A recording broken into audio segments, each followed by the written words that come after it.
ജനിച്ച ഉടനെ കുഞ്ഞിന് ഒന്നും കൊടുക്കാൻ പറ്റൂലേ?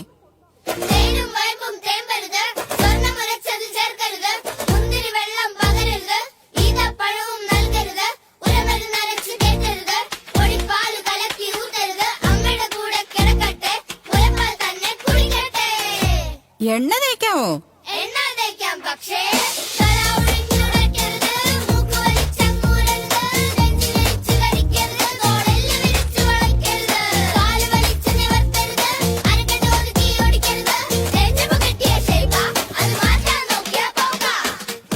മൂന്നാല് മാസായ കുറുക്കൊക്കെ തുടങ്ങാം.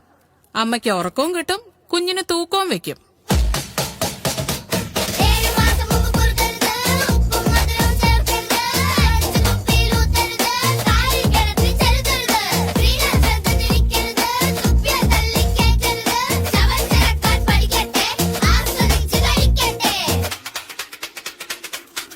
ഇതൊക്കെ വർഷങ്ങളായുള്ള ആചാരങ്ങളാ. അതൊക്കെ നിർത്തിക്കാൻ നീ ആരാ?